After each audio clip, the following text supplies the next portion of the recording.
All right, here's a review for a comic book that I read back in 1985, but I read again, actually last night.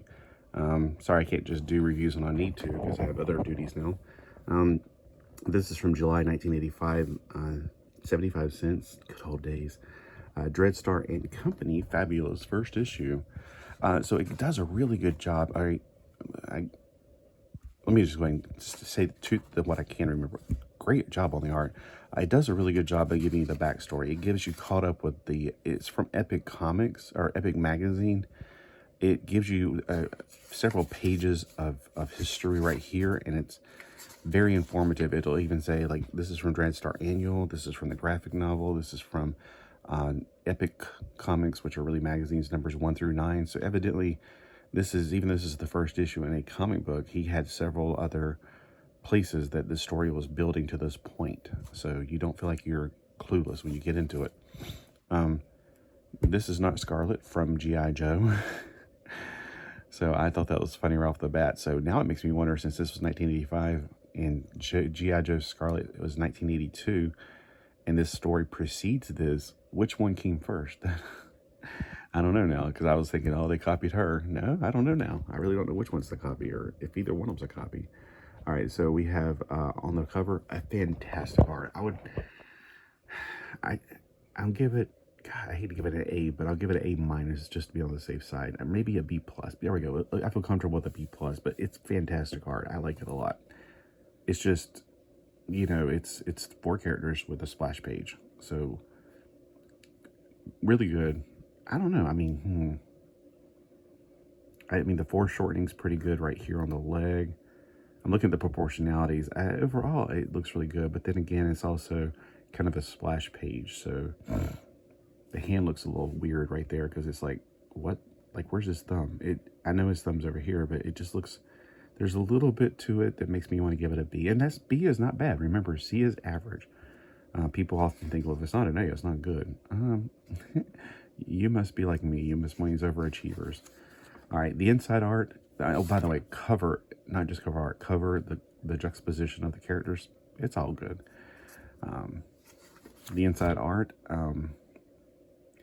fantastic. I would give the inside art, to be honest with you, an A, because there's so much detailing going on here. You might be thinking, is it the same artist? Well, I don't just judge the cover art. I judge the cover altogether. And even though, oh, look, there's a lot of busy stuff going on in the background. Let's be honest. You could splash some paint on the page and call it a day. This, however, took way more time. And this was back in the day before they did computer-generated stuff. So this was all done by hand, and that looks fantastic. And there's a lot of fantastic art in this. So I give the inside cover art, or inside art, interior art, an A. Although I might take off a point for having nudity. All right, so aliens are contacting me. All right, for C, not for C, sorry. For the third thing, the story. Great story. It didn't blow me away, but at the same time, I enjoyed it. My cat's checking something out. It gives you a good background, good history lesson of what's happened before this, and it comes all the way up to this point, and here's where the story actually begins. It's like the all, and then boop, here we go. We're dropped into here. Epic Illustrated. Wow, this evidently has been running for a long time. But they do a great job of catching up. There are a few loopholes in this. Like, okay, and maybe I'm just thinking from, this is 1985 versus now.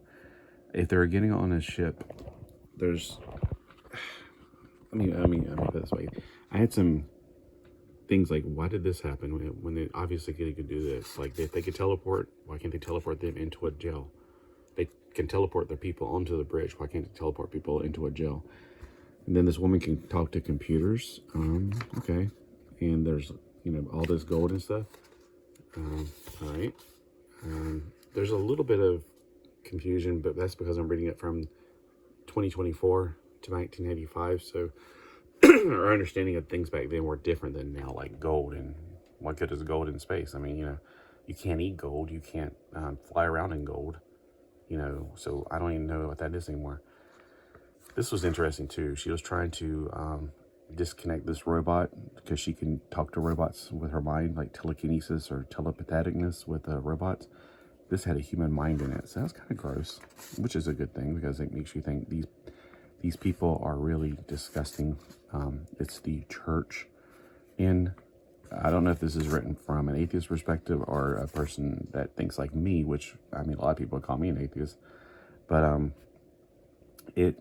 I kind of like, at the same time, I kind of like wonder which way they're going with this. But I don't have any qualm with that. I just think it's really interesting. I think when I saw that, I actually thought of George Carlin. That's the first thing that popped in my head when I read some of this stuff. There's a few other things too, like they just jump out of airlocks, so we didn't understand the physics of space. I mean, he had a bubble over his head. Oh, that's going to keep you warm in space, because space is 3 degrees. That's right, cold. She said it was cold, 3 degrees Kelvin. I'm not even talking about, she doesn't understand what 3 degrees is. It doesn't get even below freezing, but 1 month a year here. And even then, it's only a few days. And the rest of the time, it's like below 40, which is cold for a month. Like right now, I mean, I woke up at 70 degrees. It's what, November, the recording is November 6th. It's 70 degrees before sunrise. And my dad had on the heat last night. And I thought, golly, you're cold? I'm burning up. I mean, I'm not, it's because it's warmer inside, because it was even hotter during the day. And of course, at the night, the house becomes like an oven. Anyway, you're not here for that. So the story, I'm going to give it a B, which is, again, not bad. People go, well, why don't you give it an A? Because it didn't blow my socks off. Like, okay, let me give you what A is. Squadron Supreme, numbers 1 through 12. That's an A. The concept, I dig the concept. I really like it a lot, so I'm going to give it a B. And again, that's a solid grade. That's a good thing. An A would have been, well, a concept. Okay. So a concept, Squadron Supreme would be a good concept, again, because the story was good and the concept was good. So I guess I should give the definition of my standards. Like for an A, Squadron Supreme would be an A. And, for both of those, because the concept of, it blew my mind. It really did. I probably should read it again and see if I feel the same in 2024 as I did back in 1986. All right, and I do kind of vaguely remember reading this in this house when Grandma and Grandpa used to live here, and I was sleeping in the other room, and my cousin and I would read comic books at night after walking, or, what am I saying? I'm not, yes, we just walked on the beach when we were swimming and surfing and playing on the beach during the day, and we would like just chill out and read at night. So, it's funny because I'm pretty sure I had this comic. I was laying in that room we had 2 queen-size beds in there, because we had, what's funny is nobody wants to visit Grandma and Grandpa until they live at the beach, and then everybody wants to visit them. So yeah, anyway.